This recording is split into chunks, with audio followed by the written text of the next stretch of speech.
ओम शांति। 29 नवंबर 2023 के ईश्वरीय महावाक्य। पहले सुनते हैं मुरली के मुख्य पॉइंट्स। बाबा ने कहा, तुम बच्चों को बाप का शो करना है, लेकिन उसके लिए तुम्हारा चेहरा सदा हर्षित, स्थिर, अचल और मस्त होना चाहिए। स्वच्छ बुद्धि बन पहले स्वयं में ज्ञान की धारणा करनी है, परंतु जो श्रीमत पर नहीं चलते उनको धारणा हो न सके। विश्व में शांति स्थापन करने वाला गति सद्गति दाता एक बाप ही है। कोई पतित मनुष्य ना तो शांति स्थापन कर सकता और ना कोई की सद्गति कर सकता। फिर बाबा ने कहा, यहाँ सब जो निधन के बन पड़े हैं उन्हें बाप का सत्य परिचय दे धनी का बनाना है। इस बात पर सबको अच्छी रीति समझाना है कि गीता का भगवान कौन है। तुम्हें यह भी सिद्ध कर बताना है कि यह हमारा प्रवृत्ति मार्ग का सहज राजयोग है। श्री कृष्ण की महिमा और परमपिता परमात्मा की महिमा में क्या अंतर है, इस बात को भी स्पष्ट करो। और लास्ट में बाबा ने कहा, तुम माताएं स्वर्ग का द्वार हो। बाप ने तुम्हारे सिर पर ही ज्ञान का कलश रखा है। नरक का द्वार क्या है? जिन्होंने तुम माताओं की निंदा की है, अब उनको समझाना है कि हम तो स्वर्ग का द्वार हैं। स्वयं बाप ने आकर हम माताओं के सिर पर ज्ञान का कलश रखा है। और अब सुनते हैं महावाक्यों को विस्तार से। मुरली का सार। मीठे बच्चे, अपनी बुद्धि व विचारों को इतना शुद्ध स्वच्छ बनाओ जो श्रीमत को यथार्थ रीति धारण कर बाप का नाम बाला कर सको। प्रश्न, बच्चों की कौन सी अवस्था ही बाप का शो करेगी? उत्तर, जब बच्चों की निरंतर हर्षित मुख अचल अडोल स्थिर और मस्त अवस्था बने, तब बाप का शो कर सके। ऐसी एक रस अवस्था वाले होशियार बच्चे ही यथार्थ रीति सबको बाप का परिचय दे सकते हैं। गीत, मरना तेरी गली में, जीना तेरी गली में। ओम शांति। बच्चों ने गीत सुना। कहते हैं, आए हैं तेरे दर पे जीते जी मरने के लिए। किसके दर पर? फिर भी यही बात निकलती कि अगर गीता का भगवान श्री कृष्ण कहें तो यह सब बातें हो न सके, ना श्री कृष्ण यहाँ हो सके। वह तो है सतयुग का प्रिंस। गीता कोई श्री कृष्ण ने नहीं सुनाई, गीता तो परम पिता ने सुनाई। भक्ति में तुम इतनी मेहनत करते आए हो, वह तो दरकार नहीं, यह तो सेकंड की बात है। सिर्फ यह एक बात ही सिद्ध करने के लिए भी बाप को कितनी मेहनत करनी पड़ती है, कितनी नॉलेज देनी पड़ती है। प्राचीन नॉलेज जो भगवान ने दी है वही नॉलेज है। सारी बात गीता पर है। परमपिता परमात्मा ने ही आकर देवी देवता धर्म की स्थापना के लिए सहज राजयोग और ज्ञान सिखलाया है, जो अब प्राय लोप है। मनुष्य तो समझते हैं श्री कृष्ण कभी फिर आकर गीता सुनाएगा, परंतु अब तुमको यह अच्छी रीति गोले के चित्र पर सिद्ध करना है कि गीता पारलौकिक परमपिता परमात्मा ज्ञान सागर ने सुनाई। श्री कृष्ण की महिमा और है, परमपिता परमात्मा की महिमा और है। वह है सतयुग का प्रिंस, जिसने सहज राजयोग से राज्य भाग्य पाया है। पढ़ते समय नाम रूप से और है, और फिर जब राज्य पाया तब और है। यह सिद्ध कर बताना है। पतित पावन है ही एक बाप। अभी फिर से श्री कृष्ण की आत्मा पतित पावन द्वारा राजयोग सीख भविष्य पावन दुनिया का प्रिंस बन रही है। यह सिद्ध कर समझाने में भी युक्तियां चाहिए। फॉरेनर्स को भी सिद्ध कर बताना पड़ता है। नंबर 1 है ही गीता, सर्वशास्त्रमयी श्रीमद् भगवत गीता माता। अब माता को जन्म किसने दिया? बाप ही माता को अडॉप्ट करते हैं ना। गीता किसने सुनाई? ऐसे नहीं कहेंगे कि क्राइस्ट ने बाइबल को अडॉप्ट किया। क्राइस्ट ने जो शिक्षा दी उनका फिर बाइबल बनाकर पढ़ते हैं। अब गीता की शिक्षा किसने दी जो फिर बाद में पुस्तक बनाकर पढ़ते रहते हैं? ये किसको पता नहीं। और सबके शास्त्रों का तो पता है। यह जो सहज राजयोग की शिक्षा है वह किसने दी है, यह सिद्ध करना है। दुनिया तो दिन प्रतिदिन तमोप्रधान बनती जाती है। यह सब स्वच्छ बुद्धि में ही बैठ सकता है। जो श्रीमत पर नहीं चलते उनको धारणा हो न सके। श्रीमत कहेगी तुम बिल्कुल समझा नहीं सकते हो, अपने को ज्ञानी मत समझो। पहले तो मुख्य बात यह सिद्ध करनी है कि गीता का भगवान परमपिता परमात्मा है, वही पतित पावन है। मनुष्य तो सर्वव्यापी कह देते हैं, वह ब्रह्म तत्व कह देते, वह सागर कह देते, जो आया सो कह देते, बिगर अर्थ। भूल सारी गीता से निकली है, जो गीता का भगवान श्री कृष्ण कह दिया है। तो समझाने लिए गीता उठानी पड़े। बनारस वाले गुप्ता जी को भी कहते थे कि बनारस में यह सिद्ध कर बतलाओ कि गीता का भगवान श्री कृष्ण नहीं है। अब सम्मेलन तो होते हैं, सब रिलीजियस मनुष्य कहते हैं क्या उपाय करें जो शांति हो जाए। अब शांति स्थापन करना पतित मनुष्यों के हाथ में तो है नहीं। कहते भी हैं पतित पावन आओ, फिर भी पतित कैसे शांति स्थापन कर सकते, जबकि बुलाते रहते हैं, परंतु पतित से पावन बनाने वाले बाप को जानते नहीं हैं। भारत पावन था, अभी पतित है। अब पतित पावन कौन है, यह कोई की बुद्धि में नहीं आता। कह देते हैं रघुपति राघव राजा राम। अब वह राम तो है नहीं, झूठा बुलावा करते हैं, जानते कुछ नहीं। अब यह कौन जाकर बताए। बड़े अच्छे बच्चे चाहिए, समझाने की बड़ी युक्ति चाहिए। बड़ा गोला भी बनवाया है जिससे सिद्ध हो जाए कि गीता भगवान ने रची। वह तो कह देते कोई भी हो, है तो सब भगवान। बाप कहते हैं तुम बेसमझ हो। मैंने आकर पावन राज्य स्थापन किया, उसके बदले फिर श्री कृष्ण का नाम डाल दिया। पतित को ही पावन बनाकर फर्स्ट प्रिंस बनाता हूँ। भगवानुवाच मैं श्री कृष्ण की आत्मा को अडॉप्ट कर ब्रह्मा बनाए उन द्वारा ज्ञान देता हूँ। वह फिर इस सहज राजयोग से फर्स्ट प्रिंस सतयुग का बन जाता है। यह समझानी और कोई की बुद्धि में है नहीं। तुम्हें पहले तो यह भूल सिद्ध कर दिखानी है कि श्रीमद् भगवत गीता है सब शास्त्रों की माई बाप।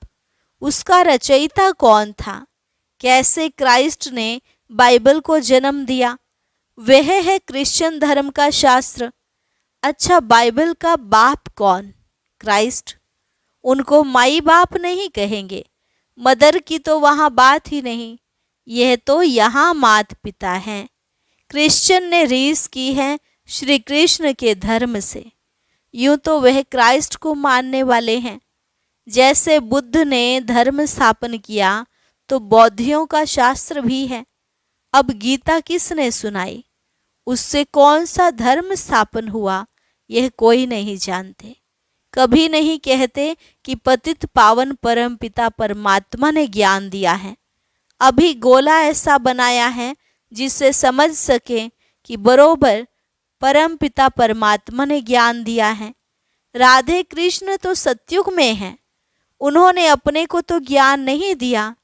ज्ञान देने वाला तो दूसरा चाहिए, कोई ने तो उनको पास कराया होगा। यह राजाई प्राप्त कराने का ज्ञान किसने दिया? किस्मत आपे ही तो नहीं बनती। किस्मत बनाने वाला या तो बाप या तो टीचर चाहिए। कहते हैं गुरु गति देते हैं, परंतु गति सदगति का भी अर्थ नहीं समझते। प्रवृत्ति मार्ग वालों की सदगति होती है, बाकी गति माना सब बाप के पास जाते हैं। यह बातें कोई भी समझते नहीं। वह तो भक्ति मार्ग में बहुत बड़े बड़े दुकान खोल कर बैठे हैं। सच्चे ज्ञान मार्ग की दुकान यह एक ही है, बाकी सब भक्ति मार्ग की दुकानें हैं। बाप कहते हैं यह वेद शास्त्र आदि सब भक्ति मार्ग की सामग्री है। इन जप तप वेद शास्त्र आदि का अध्ययन करने से मैं नहीं मिलता हूँ। मैं तो बच्चों को ज्ञान देकर पावन बनाता हूँ। सारी सृष्टि का सद्गति दाता हूँ। वाया गति में जाकर फिर सद्गति में आना है। सब तो सतयुग में नहीं आएंगे, यह ड्रामा बना हुआ है। जो कल्प पहले तुमको सिखाया था, जो चित्र बनवाए थे, वह अब बनवा रहे हैं। मनुष्य कहते हैं 3 धर्मों की टांगों पर सृष्टि खड़ी है। एक देवता धर्म की टांग टूटी हुई है, इसलिए हिलते रहते हैं। पहले एक धर्म रहता जिसको अद्वैत राज्य कहा जाता, फिर वह एक टांग कम हो 3 टांगें निकलती हैं, जिसमें कुछ भी ताकत नहीं रहती है। आपस में ही लड़ाई झगड़ा चलता रहता है। धनी को जानते नहीं, निधन के बन पड़े हैं। समझाने की बड़ी युक्ति चाहिए। प्रदर्शनी में यह बात समझानी है कि गीता का भगवान श्री कृष्ण नहीं है, परम पिता परमात्मा है, जिसका बर्थ प्लेस भारत है। श्री कृष्ण तो साकार है और वह है निराकार। उनकी महिमा बिल्कुल अलग है। ऐसी युक्ति से कार्टून बनाना चाहिए जो सिद्ध हो जाए कि गीता किसने गाई। अंधों के आगे बड़ी आरसी आईना रखना है। यह है ही अंधों के आगे आईना। जास्ती टू मच में नहीं जाना है। कड़ी भूल यह है। परम पिता परमात्मा की महिमा अलग है, उसके बदले श्री कृष्ण को महिमा दे दी है। लक्ष्मी नारायण के चित्र में राधे कृष्ण हैं, वही फिर लक्ष्मी नारायण बनते हैं। लक्ष्मी नारायण सतयुग में, राम सीता त्रेता में। पहला नंबर बच्चा श्री कृष्ण है, उनको फिर द्वापर में ले गए हैं। यह सब है भक्ति मार्ग की नोंद। विलायत वाले इन बातों से क्या जाने। ड्रामा अनुसार यह ज्ञान किसके पास भी है नहीं। कहते भी हैं ज्ञान दिन भक्ति रात, ब्रह्मा का दिन ब्रह्मा की रात। सतयुग स्थापन करने वाला कौन है? ब्रह्मा कहाँ से आया? सूक्ष्म वतन में कहाँ से आया? परम पिता परमात्मा ही सूक्ष्म सृष्टि रचते हैं, वहाँ ब्रह्मा दिखाते हैं, परंतु वहाँ तो प्रजापिता ब्रह्मा होता नहीं। जरूर प्रजापिता ब्रह्मा और है।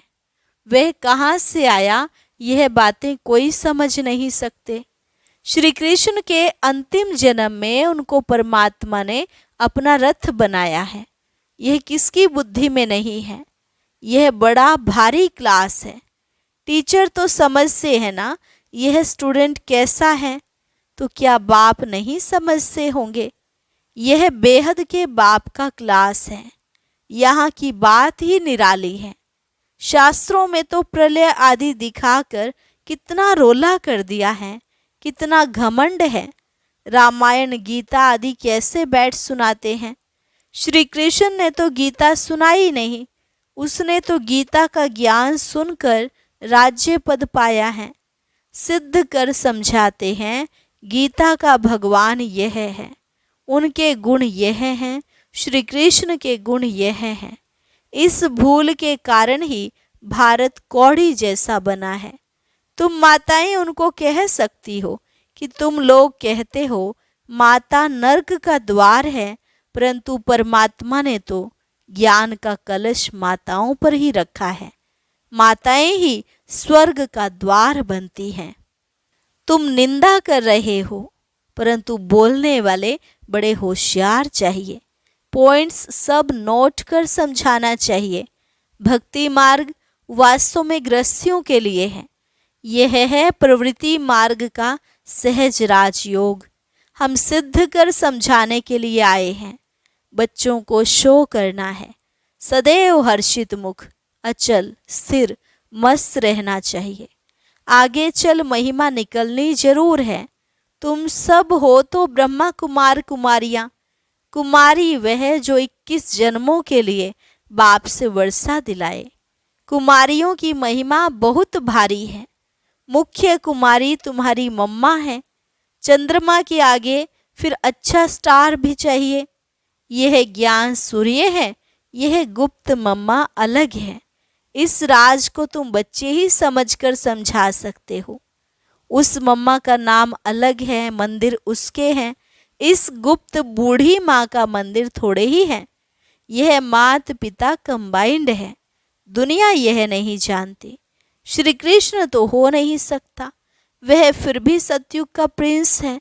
श्री कृष्ण में भगवान आ न सके, समझाना बहुत सहज है। गीता के भगवान की महिमा अलग है। वह पतित पावन सारी दुनिया का गाइड, लिबरेटर है। मनुष्य चित्रों से समझ जाएंगे कि बरोबर परम पिता की महिमा अलग है। सब एक थोड़े ही हो सकते हैं। अच्छा, मीठे मीठे सिकिलधे बच्चों प्रति माता पिता बाप दादा का याद प्यार और गुड मॉर्निंग। रूहानी बाप की रूहानी बच्चों को नमस्ते। रूहानी बच्चों की रूहानी बाप दादा को नमस्ते नमस्ते, गुड मॉर्निंग। धारणा के लिए मुख्य सार। पहली पॉइंट, अपनी अवस्था बड़ी मस्त अचल अडोल बनानी है। सदा हर्षित मुख रहना है। ज्ञान के शुद्ध घमंड नशे में रहकर बाप का शो करना है। गीता के भगवान को सिद्ध कर बाप की सच्ची पहचान देनी है। वरदान, स्मृति स्वरूप बन। विस्मृति वालों को स्मृति दिलाने वाले सच्चे सेवाधारी भव। स्मृति स्वरूप बन। विस्मृति वालों को स्मृति दिलाने वाले सच्चे सेवाधारी भव। अपने स्मृति स्वरूप फीचर्स द्वारा औरों को स्मृति स्वरूप बनाना, यही सच्ची सेवा है। आपके फीचर्स औरों को स्मृति दिला दें कि मैं आत्मा हूँ। मस्तक में देखे ही चमकती हुई आत्मा व मणि को। जैसे सांप की मणि को देख करके सांप की तरफ कोई का ध्यान नहीं जाता, ऐसे अविनाशी चमकती हुई मणि को देख देह भान को भूल जाएं। अटेंशन स्वतः आत्मा की तरफ जाए। विस्मृति वालों को स्मृति आ जाए, तब कहेंगे सच्चे सेवाधारी। स्लोगन, अवगुण धारण करने वाली बुद्धि का नाश कर सतो प्रधान दिव्य बुद्धि धारण करो। ओम शांति। आज आदरणीय गुलजार दादी जी से तीव्र पुरुषार्थ के लिए पूछे गए प्रश्नों की बहुत अच्छी वीडियो अपलोड की गई है। उसे देखने के लिए ऊपर दिए गए बॉक्स पर क्लिक करें।